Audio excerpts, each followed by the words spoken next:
Hi friends, today நம்ம என்ன topic discuss பண்ண போகிறோம் அப்படிங்கிறது ஆல்ரெடி உங்களுக்கு தெரிஞ்சிருக்கும். ஸோ வாங்க நம்ம டைரெக்டாக டாபிக்குள்ளே போயிடலாம்.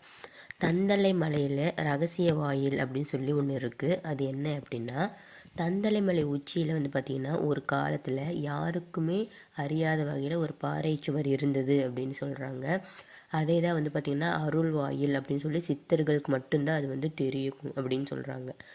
ஒரு முழு நிலவு இரவு அந்த நேரத்தில் பாறை மீது பார்த்திங்கன்னா மெதுவாக ஒரு நீல ஒளி தோன்றும். அது முருகனின் ஆன்ம ஒளி அப்படின்னு சொல்லி மக்கள் நம்புகிறாங்க. அந்த நேரத்தில் மனம் பார்த்திங்கன்னா தூய்மையுடன் இருந்தவங்களுக்கு மட்டும் அந்த பாறை தானாகவே பிளந்து அதற்கு உள்ளே இருக்கக்கூடிய தியான குகையை காட்டும். அந்த குகையில் பார்த்திங்கன்னா பழைய சித்தர்கள்லாம் இருப்பாங்க இல்லையா, அவர்களுடைய தபசினுடைய வாசம், வேள்வி கற்கள், சிவனின் தாண்டவ சக்தி, முருகனின் தியான ஒளி, இது அனைத்துமே பார்த்திங்கன்னா அந்த குகையில் கலந்திருக்கும். இதுவே தந்தை முருகன் தாபித்த முதல் சக்தி இடம் அப்படின்னு சொல்லி நம்புகிறாங்க. அன்னை பார்வதி தாயார் அருளிய முருகப்பெருமானுக்கு அவங்க கொடுத்த சிஸ்டை பார்த்திங்கன்னா ஒரு காலத்தில் இறைவன் சிவன் தண்டனை பெற்ற அசுரர்களை அடக்கிறதுக்காக முருகன் தந்தலை மலையில் தியானம் செய்து இருக்காரு.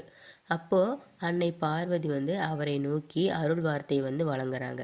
என்னன்னா, குமரா, இந்த மலையை பார்த்தீங்கன்னா உன் ஆன்ம தியானத்தின் இருக்கையாக நீ நிலைநிறுத்தணும். இங்கு உன்னை தியானிப்பவர்களின் மனத்தில் உள்ள பிணக்குகள் அனைத்தையும் நீ நீக்க வேண்டும்.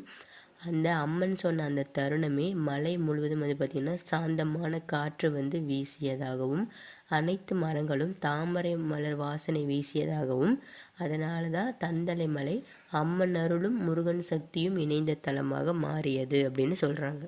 அதுக்கப்புறமா சித்தர்களுடைய காப்பும் இந்த மலையில் இருக்கின்றது. அதாவது தந்தலை மலையில் கொரிகை சித்தர், பூதத்தாண்டவர், யோகி மருந்துவர், இந்த மாதிரி இருக்கக்கூடிய 8 சித்தர்கள் பார்த்திங்கன்னா தபஸ் செஞ்சுருக்காங்க அப்படின்னு சொல்கிறாங்க. அவர்கள் முருகர்கிட்ட என்ன வேண்டுறாங்க அப்படின்னா, இந்த மலையில் வரக்கூடிய ஒவ்வொரு உயிருக்கும் பார்த்திங்கன்னா சிந்தையான அமைதி கிடைக்க வேண்டும். முருகர் அதற்கு வரமளித்து சித்தர்கள் அந்த மலையை ஆன்ம காப்பு வட்டமாக மாற்றுறாங்க. அதுக்கப்புறமா மலையில் ஏறக்கூடிய பக்தர்களை பார்த்திங்கன்னா ஒரு அன்பான மற்றும் பாதுகாப்பான உணர்வு சூழ்ந்து கொள்ளும் வகையில் தான் இது அமைஞ்சிருக்கும். தந்தலை மலையில் பார்த்திங்கன்னா யுத்தமும் இருக்குது. ஒரு காலத்தில் அசுரர்கள் எல்லாரும் இந்த மலையிலிருந்து சக்தி பெறதுக்காக முயற்சி செய்கிறாங்க.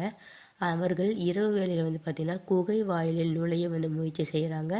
ஆனால் முருகன் கதிர் ஒளியாய் தோன்றி வெறும் பார்வையாலேயே அவர்களை